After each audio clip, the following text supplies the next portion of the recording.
Hi there and welcome to this week's Adamski Loves Cricket.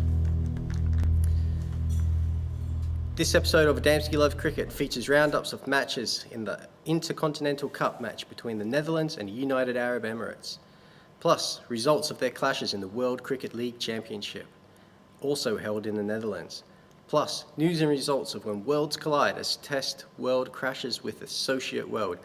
Yes, that's right, Bangladesh tours Northern Europe with matches against Ireland, Scotland and the Netherlands.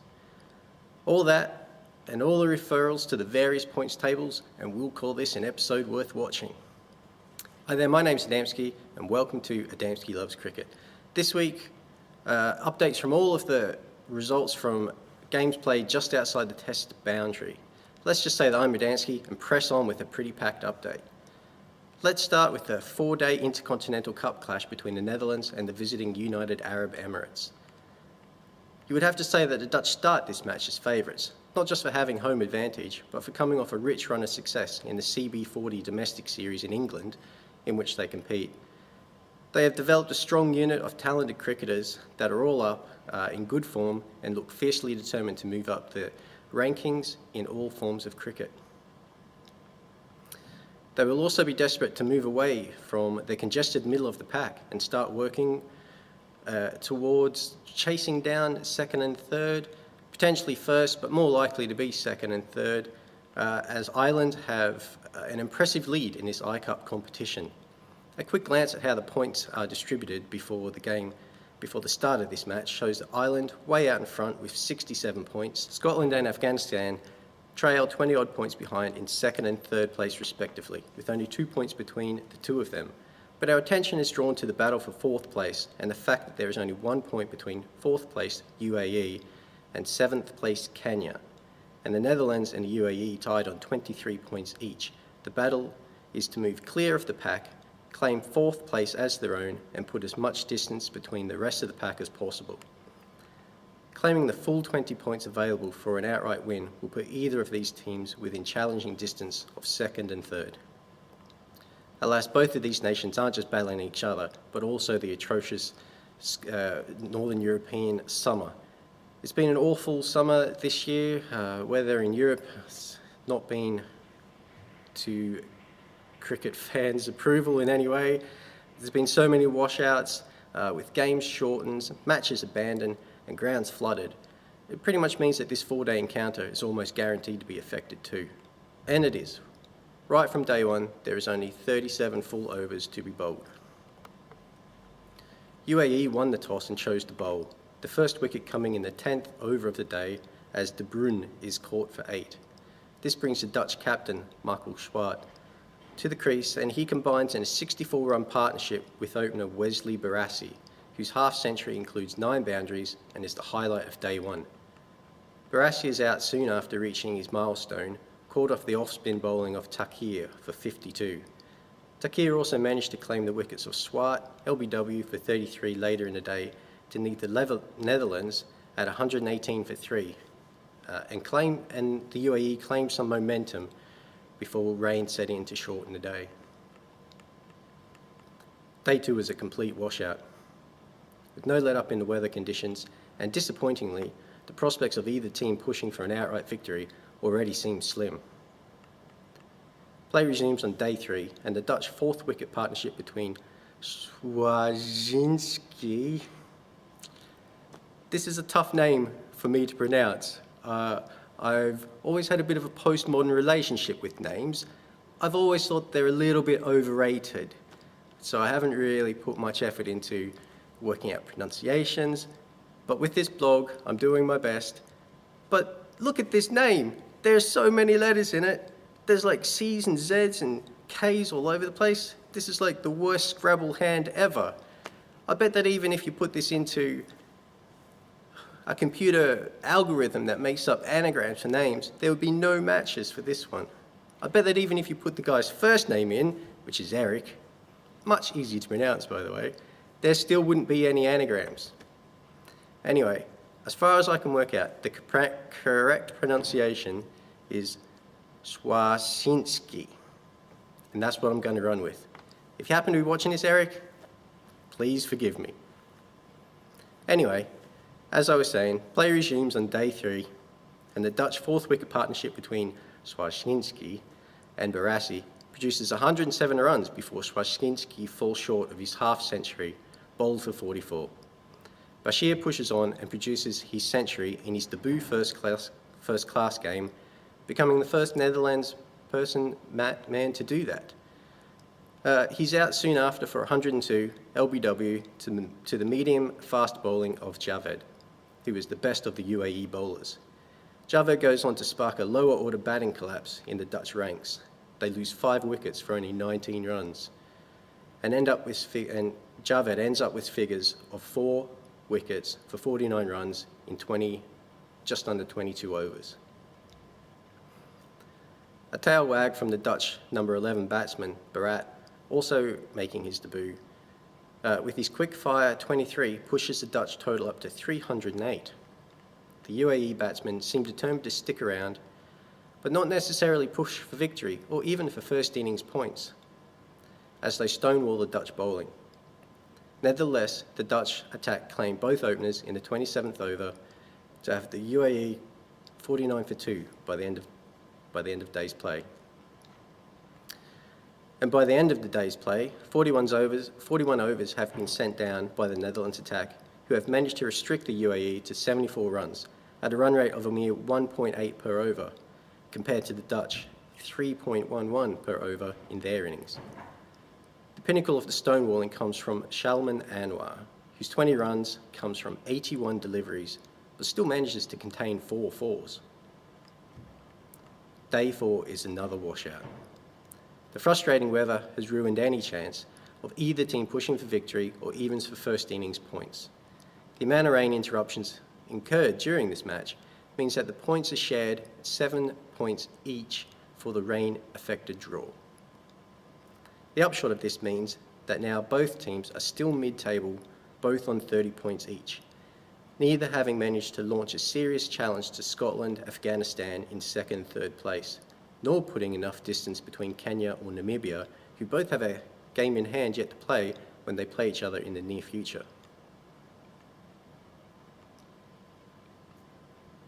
After the I-Cup round in Deventer, the action moves to Rotterdam and the focus moves on to the one-day area of the World Cricket League Championships. After the I-Cup round in Deventer, we move on to the Rotterdam and we focus on the World Cricket League Championships. A quick look at the points table before this series begins shows that Ireland are out in front again, but with only 13 points, their lead is nowhere near as secure as the lead in the I-Cup format. As with 2 points per victory handed out to the winning team, it is possible that the UAE could jump from 3rd place into 1st place during these 2 games against the Dutch. As for the Netherlands, their mid-table ranking does not credit the talent that their nation possesses, and it's not becoming of an associate nation with 4 World Cup visits to the credit. I regard the Dutch at this moment as sleeping giants. I really think that they've had a tough transition recently.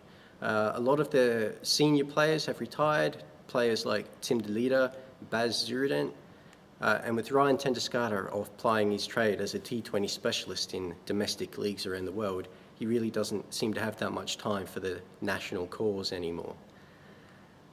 So the makeup of the Dutch team has changed just drastically over recent times. They've been going through a rebuilding time.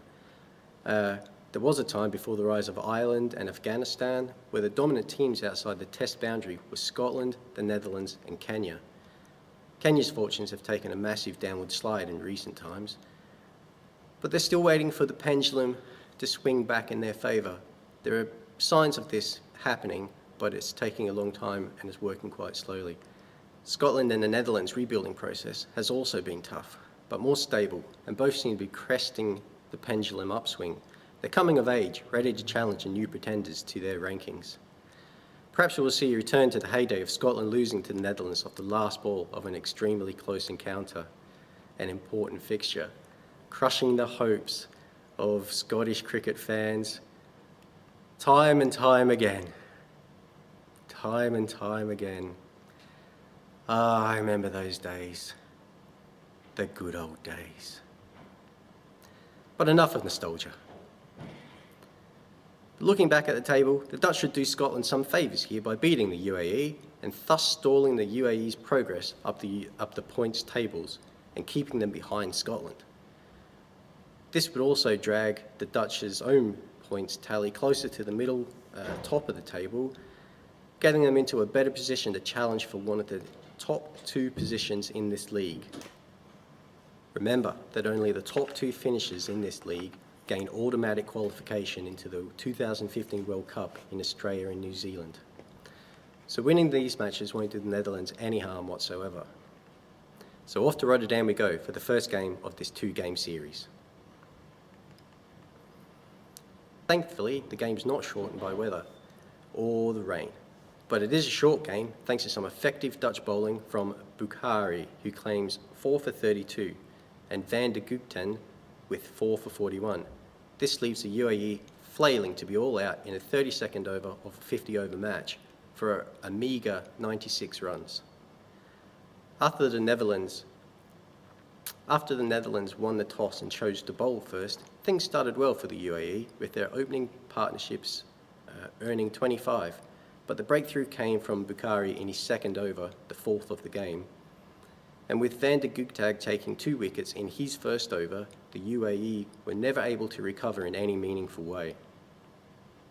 Rohan Mustafa top scored with a determined 41 of 81 balls. But with wickets falling at regular intervals, there was little he could do to affect a rally. The biggest partnership in the UAE innings was between him and the number 11 batsman, Gurunj, which earned 30 runs, of which Gurunj contributed precisely 0. This is all before Mustafa's wicket was claimed by Swart. The UAE claimed 3 Dutch wickets in the Dutch run chase, but the total was never challenging, and Tom Cooper led the chase with a quick-fire 37 or 35 balls to ensure the Dutch claimed an easy 2 points for the victory. The run rate received a healthy boost too, as the total was knocked over inside 22 overs. This is something that might become all-important in this league, as it continues to be highly contested, and also highly congested in the middle, so run rate might have a role to play at some point in the future. On to Game 2. The Dutch take a healthy amount of confidence back to the Venter for the 2nd game in this series. And again, it's a rain-free event. Perhaps the summer has finally arrived. The Netherlands win the toss and choose to bowl first. And again, the decision looks a good one, as Van der Gugten traps Amjad Ali, LBW, in the 1st over to revive memories of the first game. This brought the UAE captain, Kurman Khan, to the crease, who had other ideas and set about stabilising the innings. He joined in a 2nd wicket partnership of 119, his 71 coming off 85 balls. Haroon Iftikhar's contribution of 41 of 77 balls, however, once they were dismissed, Sela, 3 for 44, and Swart, 2 for 36, kept taking wickets at regular intervals to restrict the UAE's total to a gettable one of 221 from their full 50 overs. The UAE claimed first blood in the 7th over as Barassi is LBW for 17 runs with a total on 32. A second wicket partnership of 70 between Bukhari and Swart steadies the chase, and when their partnership comes to an end, both batsmen are out 3 balls apart, with Swart 2 runs short of his half-century. The Dutch look in a comfortable position. With the score on 162 for 3 in the 36th over, the pendulum swings towards the UAE, as they take 4 wickets for only 18 runs to instigate a batting collapse to take back the advantage in this game. Boren and Sela weren't ready to concede defeat so easily though, and kept cool heads while combining in a match-winning 8th wicket partnership of 42. They milked the bowling, staying ahead of the run rate despite not hitting any boundaries, besides the big 6 that Sela hits to win the match. And they win the match with 1.2 overs to spare. And so the Netherlands claim another 2 points. Another good win and a clean sweep in this series, which means that the points table now looks like this.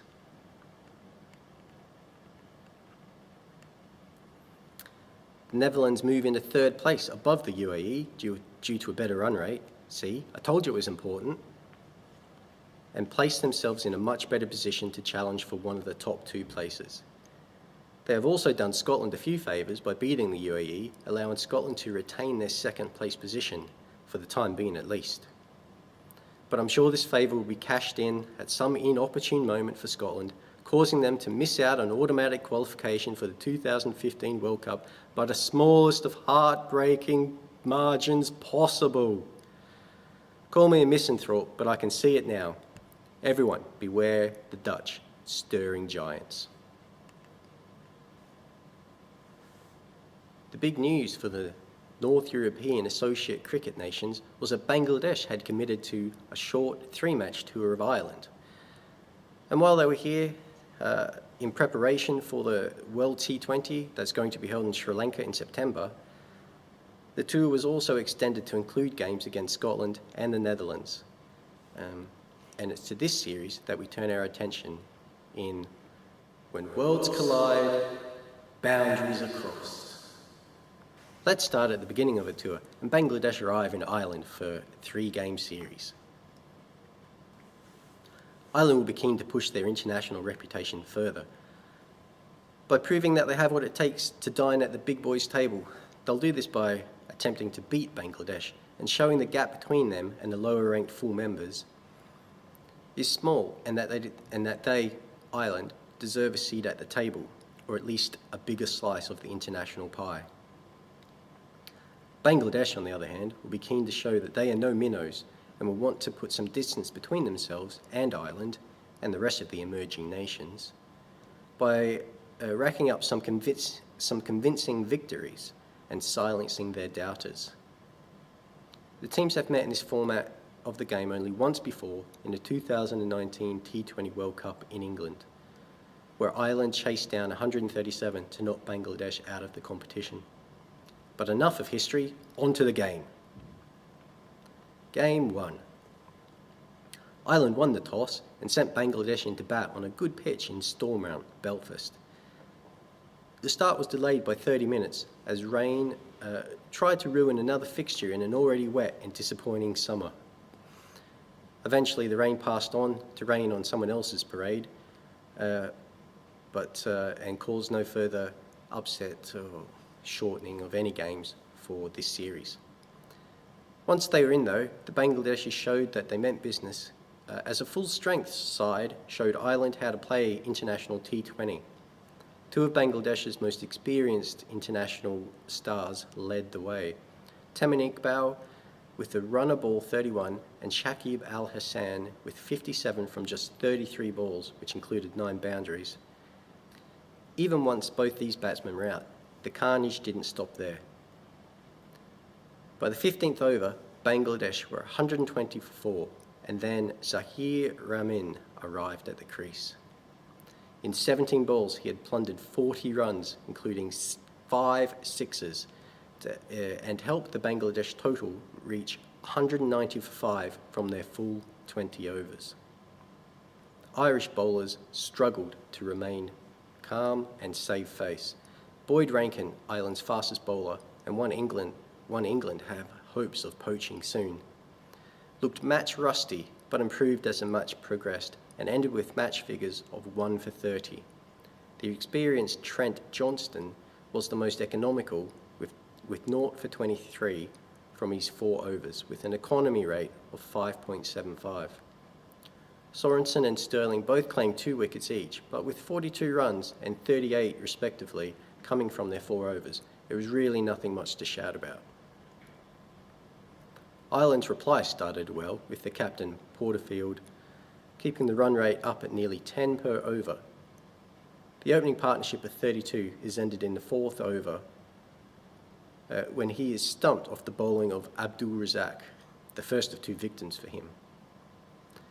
He's out for 26 off only 16 balls, including 4 fours and 2 sixes. but it's the pressure of having to maintain a run rate of nearly 10 per over that has forced him into playing a rasher shot than normal, and it's this pressure that falters all of the Irish batsmen. Well, that pressure and some excellent bowling from a left-arm spinner making his debut in international cricket, Elias Sunny. He claims 5 wickets in the match, including Ed Joyce and Niall O'Brien, and he destroys Ireland's hopes of competing in this match as they limp to 119 for 8 from there at 20 overs, giving Bangladesh an emphatic 71-run victory. Razak's figures of 2 for 9 from his full 4 overs gives him the amazing economy rate of only 2.25 per over, but it's Sammy's 5 for 13 that claims the man of the match award. And also, Sunny's economy rate of 3.25 is also not to be sniffed at. Elias Sunny also owns the interesting and unique record of becoming the first player to be named man of the match on debut in 2 different formats. His other man of the match award was for his debut in his first test match against the West Indies last month. His 4 for 13 in this T20 makes him the first His 5 for 13, in this T20 makes him the first Bangladeshi to take a 5-4 in T20s and only the 7th bowler overall to do it. He was on a hat-trick in his first over, having Ed Joyce caught on a square leg boundary and Niall O'Brien stumped the next ball. He's certainly a keen talent to keep an eye on in the future. Simply by playing this game gave Bangladesh the minimum required amount of games to make it onto the rankings table. Ireland is still above them at the moment, but that could change dramatically next game. Ireland must be scratching their heads as to what went wrong for them in this game. They can't say they were underprepared, as they've been talking this up for weeks. Perhaps it was an off day for them. Perhaps Bangladesh really are that much better than them. They certainly seemed hungrier than Ireland. Lucky for Ireland though, there's another 2 games in this series to redeem themselves. And it's on to game 2 that we move now. Bangladesh win the toss and choose to bat. Their unchanged side remains at full strength, while the Irish side is missing Boyd Rankin with a side strain and Niall O'Brien due to the lack of form. Andrew Pointer replaces him after a good showing in the World T20 qualifiers, and George Dockrell is back from under-19 duties. Bangladesh found the scoring tougher going this time as the Irish bowlers kept tighter lines. The pressure became too much for opener Tamim Iqbal, and he was out going for a big swing. He scored 0 from 9 deliveries. He's out in the 4th over. Caught by a classic catch from Dockrell running backwards over extra cover and taking a diving catch off the bowling of Trent Johnston. Johnston was, as usual, the tightest of the Irish bowlers, giving away just 20 runs from his 4 overs, and it's an economy rate of just 5. Iqbal was the only wicket he claimed though. Mohammad Ashraful set about marshalling the middle order, who threatened to look threatening but fell at regular intervals. His solid 38 of 46 gives Nasir Hossain the platform to launch into his 50 not out of 33 balls, with 4 fours and 2 sixes, which in turn pushes the Bangladeshi total to a solid 146 for 6 from their full 20 overs, thanks to his injection of incitement in the last few overs. Bangladesh opened with spin, hoping to choke the Irish batting as in the first match, but the Irish openers get off to a fluent start, pushing 31 runs off the first 4 overs before Porterfield is run out after being sent back by Sterling, attempting a second run. When Sterling is bowled by Elias Sunny for 26, 3 overs later, there's a feeling that Ireland's best chance is gone. Ed Joyce and Gary Wilson combined for a steadying 3rd wicket partnership of 55 at better than a run a ball before Sunny claims Wilson's wicket, stumped attacking for his runs. His 37 comes from 27 balls. Kevin O'Brien and Pointer come and go as the Bangladeshi spinners strangle the runs in the closing overs as effectively as they failed to do so in the opening overs. With 10 runs required from the final over, Mahamadullah keeps the pressure on. His first 3 balls go for only 2 runs, and with his next 2, claimed the wickets of Pointer and Joyce, both caught it long on and long off respectively, chasing the boundaries Ireland desperately needed to win. Trent Johnson shows them how hitting the long ball is really done and hits the final ball over the boundary for a 6, but it's a fraction too late, and Ireland lose this match by one single solitary run.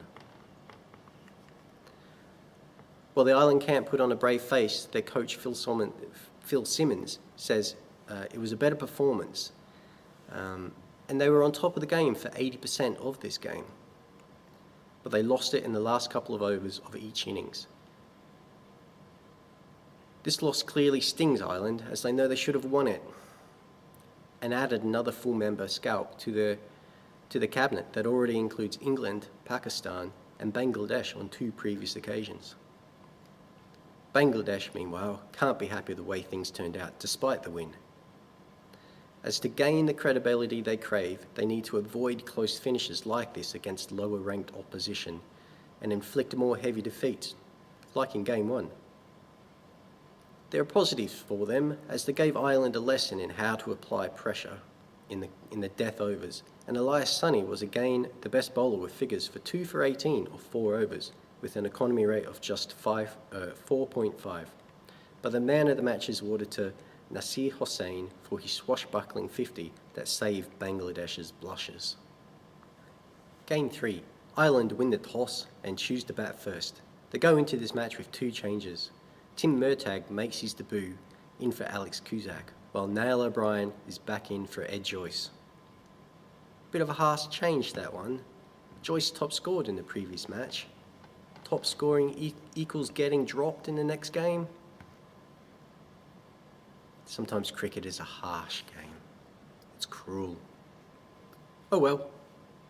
Ireland get off to a good start, and in the 9th over, they are 2 for 71 before the second wicket partnership of 46 between Porterfield and Niall O'Brien is brought to an end, both losing their wicket in close succession.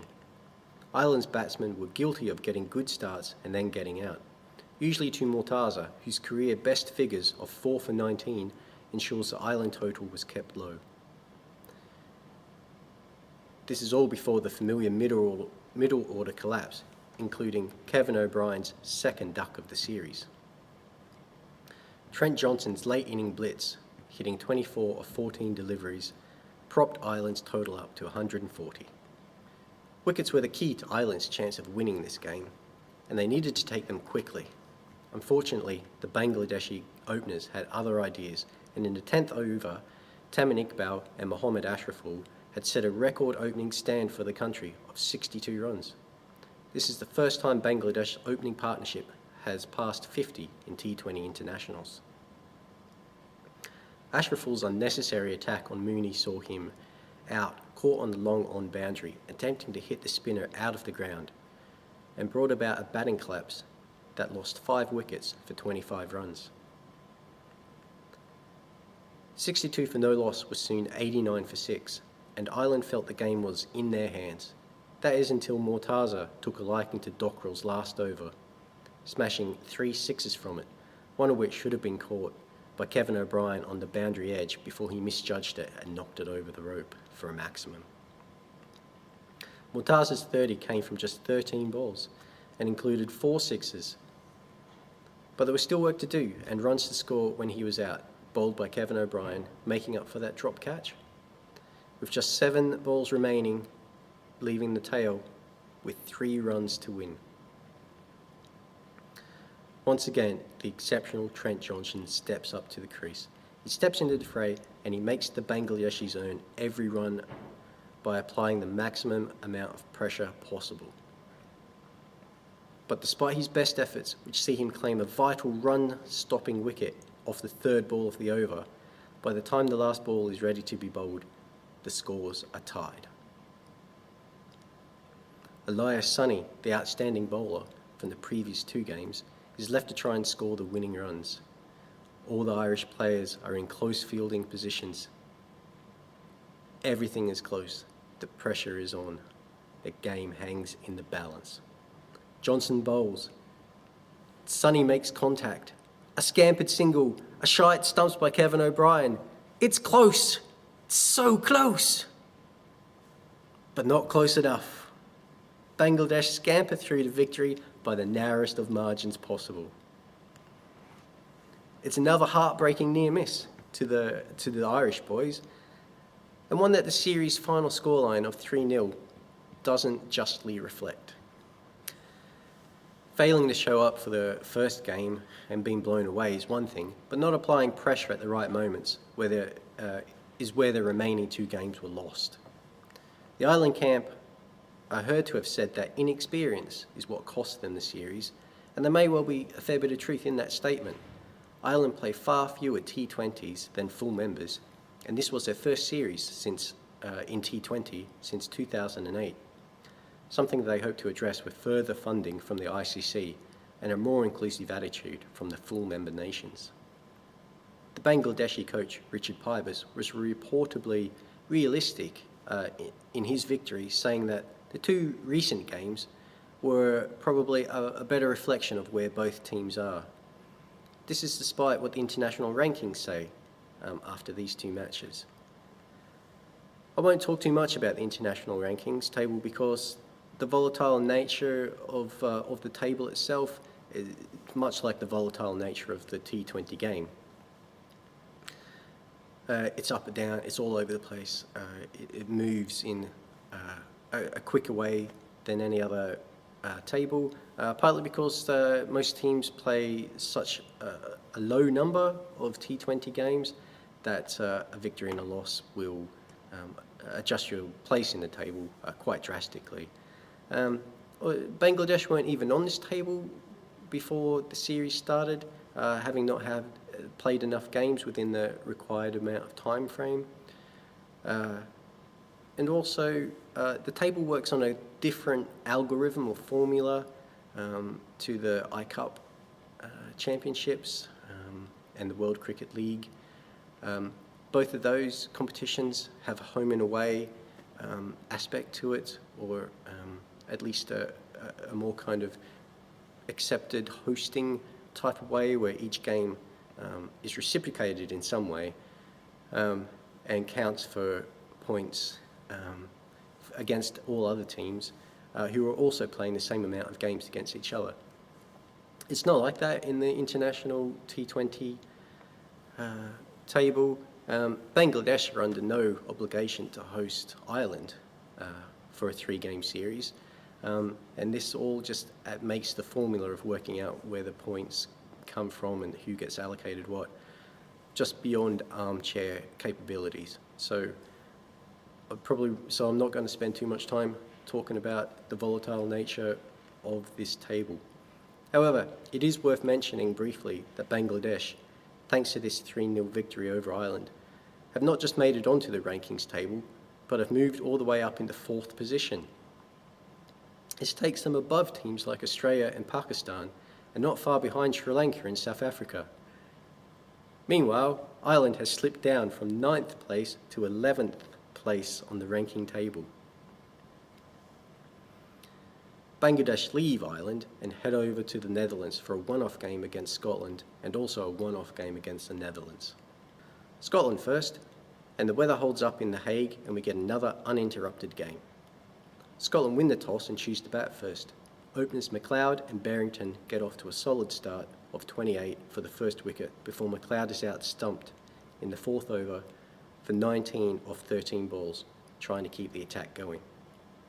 But it's Barrington who's a star for Scotland. His shot selection is outstanding, playing shots to all parts of the ground, and contains 10 fours and 4 sixes. With his century, Barrington not just ensures that Scotland reach a quality total of 162, but also writes himself a place in the records books as he is only the 7th centurion in international T20 cricket and the first from an associate nation. His dominance of the Bangladeshi bowling is highlighted by his 4th wicket stand of 68 in 7 overs with Preston Monson, during which Monson only managed to contribute 11 of 14 balls. But when someone is in such dominating form as Barrington was, it's better just to stand back, hand over the strike, and watch them turn it on. which is exactly what the Scotland batting lineup did. Eventually Barrington is out in the 19th over, trying to smash it out of the ground again before getting a leading edge and getting caught on the extra cover boundary by Mortaza off the bowling of Razak. Mortaza and Razak are the best bowlers for Bangladesh, with 2 for 22 and 2 for 32 respectively, while the rest of the bowling chipped in with wickets to make sure that the second highest score for Scotland was McLeod's 19 at the top of the order. Barrington's century dominates the score sheet as Scotland's total of 162 for 7 from 20 overs. The Bangladeshi run chase starts well and was on pace. By the end of the 6 over power play, Bangladesh score was exactly identical with Scotland's effort at the same time, being 47 for 2. But the full-strength team lacked anyone to lay a foundation to raise to the challenge like Barrington did for the Scots, and regular loss of wickets for the Bangladeshis after the loss of Tamin Iqbal in the 6th over, attempting an ill-advised charged and big swing off the bowling of Davey, which saw him caught behind for 26 of 22 balls. This saw the run rate increase, the pressure increase, and wickets fall at regular intervals. The only resistance coming from Shakib Al Hassan, who stuck around long enough to top score with 31 of 29 balls before holing out in the 16th over. Davey and Hack take 3 for 23 and 3 for 27 respectively to end Bangladesh's hopes as they stumble to 128 all out in the 18th over, and Scotland record an historic victory, their first over a full member nation, by a convincing 34 runs. After the match, Scotland's coach, Peter Standall, praises the composure of Centurion Richie Barrington and added that Scotland had set their sights on beating a full member nation over the last few years and felt confident that his dedicated group of young and hungry for success team could upset the Bangladesh apple cart today. It's no surprise that Scotland are targeting full members, especially lower ranked ones like Bangladesh, as they, and indeed all the other emerging nations similarly ranked as high performers, teams like Ireland, Afghanistan and the Netherlands, attempt to get the ICC and the rest of the cricketing world, attempt to get their attention and attempt to prove that the gap between them and the lower ranked full members is actually very small. And more needs to be done to lift their cricket up to the same level that these full member nations benefit from. Bangladesh, for their part, must be desperate to show that they are worthy of their full membership, as so many pundits and people are constantly calling into doubt. Wins like this to Scotland and other associate nations enhance their cause while diminishing Bangladesh's claims. After this loss, Bangladesh slipped down to 9th place on the rankings table, and that's a fair indication of how volatile the rankings table is for international T20s. They were at 4th place after 3 wins, and 1 loss brings them back down to 9th place. And this is exactly why too much stock can't be put into the T20 rankings in this way. It's a fun thing to look at, but that's about it. Next, it's the Netherlands who get to test their skill against the Bangladeshis. The Dutch are coming into this game on a confidence high after a great start to the English Pro 40 tournament, having won 4 of their first 5 games. Plus a good showing against the UAE in the I Cup and their clean sweep against the same opposition in the World Cricket League one-day tournament. Now they turn their hand to the 4th format of cricket in 2 weeks. The Netherlands win the toss and choose to bat, but things take a turn for the worst right from the start as Mortaza strikes in the 1st over to have Barassi bowled, and again in the 3rd to have Cooper caught a cow corner, attempting to exploit the short boundary. When Al Hassan claims Schwarzowski's wicket, the Netherlands are 3 for 14 in the 4th over and in danger of being blown out of the match. Boren's needless and panicked run out in the 8th over threatens to undo some stabilising work by Schwart, whose 42-run partnership with de Groot for the 5th wicket is the best of the innings. Swart eventually departs for 57 off 41 balls, to be Al Hassan's second victim of the game in the 15th over. It's thanks to his innings and some late lofty hitting from the tail that the Netherlands reach a total of 144 for 7 from their full 20 overs.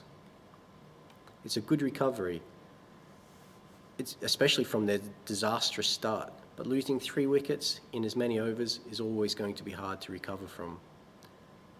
But this total looks good, but it still looks 15 to 20 runs too short of par. Early wickets are the order of the day if the Netherlands want to push Bangladesh in this match. The chance comes in the first over when danger man Tamim Iqbal lofts an easy catch straight to Tom Cooper at extra cover that is simply dropped. It turns out to be a costly error as Iqbal went on to top score with 69 off 53 balls, including 5 fours and 2 sixes. Although he was quiet and cautious after his dropped chance, he chose to settle in and attack later. This may have given some hope to the Dutch, as at the 10 over mark, Bangladesh was 66 for 2, still requiring 79 from the final 10 overs. It was false hope for the Dutch though, as Iqbal and Rahman, with 37 off 24 balls, loosened up, hitting the boundaries regularly in a partnership of 82, which included 2 sixes off Bukhari to win the game in the 18th over. The Dutch utilised 8 bowlers in a desperate attempt to change it up and keep the batsmen guessing, but none of the bowlers walked away with figures to brag about, Swart being the most economical, with only 20 runs coming off his 4 overs, to contribute to a solid all-round performance from him. But lack of penetration was the problem for all the Dutch bowling. Bangladesh, meanwhile, looked back to showing the determination and fire that they needed to show in this clinical and professional-looking victory. And now on to Game 2 of this one-match series. I know, it sounds confusing, but this was a game that was hastily added to the schedule as the series was being played. And perhaps it's a game that the Bangladeshi management wished that they hadn't have added to the schedule. In The Hague again, Bangladesh win the toss and choose to bat. But things don't go as planned for them, and they soon lose Siddiqui in the first over for a duck, Al Hassan in the second, also for a duck, and Rahman in the fourth for only 2 runs, to leave Bangladesh tottering at 3 down for 8 runs. As we saw in yesterday's game, when the Dutch had a similar disastrous start, it's very hard to recover in any sort of powerful way.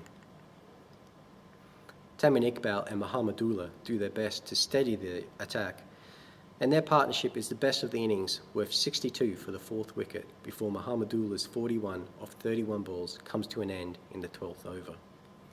Rahman is the third of only 3 Bangladeshi batsmen to make it into double figures, his 22 coming off 17. But this is before he was caught hitting high and wide, but not long, off the bowling of Van der Gugten, who ended with the best of the Dutch bowling figures with 3 for 18 from 4 overs and an economy rate of 4.5. Iqbal was out almost immediately after reaching his 50, his second in 2 games. And his wicket brought about a collapse as the tail failed to wag, and 5 wickets went down for the addition of only 8 runs in the last 10 balls of the innings, leaving Bangladesh with an imminently chaseable total of all out for 128 off the full 20 overs. The Dutch reply gets off to a solid start before Barassi is bowled for 13, attempting to sweep Razak in the 5th over. Cooper is out in the next over, playing on, attempting to drive Al Hassan down the ground. It's left to Swart to guide the Netherlands through some tight bowling. None of the Bangladesh bowlers' economy rate is above 7 per over. And Swart's 3rd wicket partnership with Boren of 34 is the best of the Dutch innings. Once Boren goes for 16 off 16 balls, Swart is a lone force as partners fall all around him.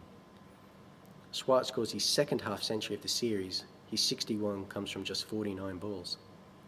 But when he falls, stumped off a Mahamadullah slower ball, with the score on 7 for 112, there are still 17 runs required to score off only 13 deliveries, and this game is in the balance.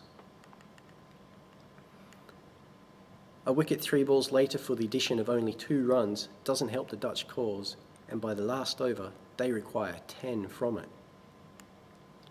With only 2 runs coming from the first 3 balls of the over, things are tightening up again. Then Gugten helps the cause by hitting a 6 off the 4th ball of the over to bring the Dutch just 1 run behind the Bangladeshi total, and he looks like being the hero for the Netherlands. Unfortunately, he's out LBW the very next ball, playing through a shot too early, and the pendulum swings again. The last batsman comes out to face the last ball of the game. He needs just 2 runs to win.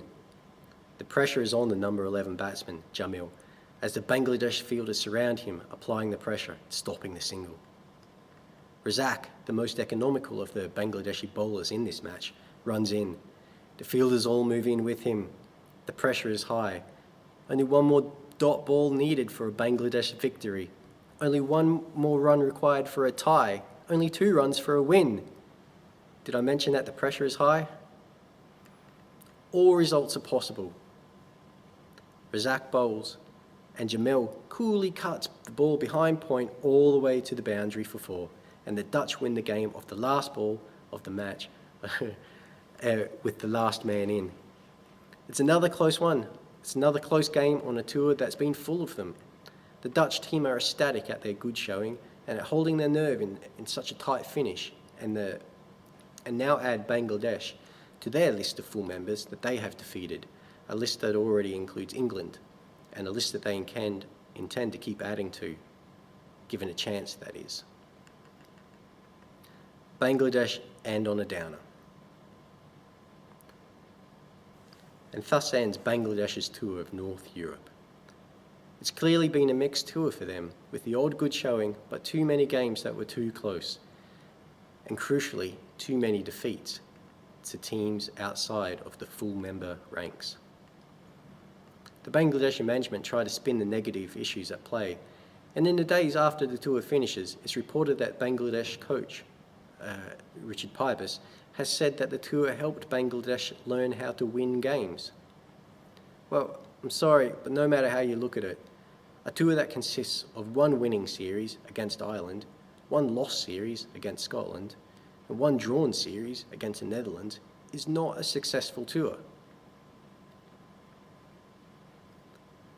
Certainly not a successful tour in teaching you how to win, especially considering the amount of games played or won by merely 1 run.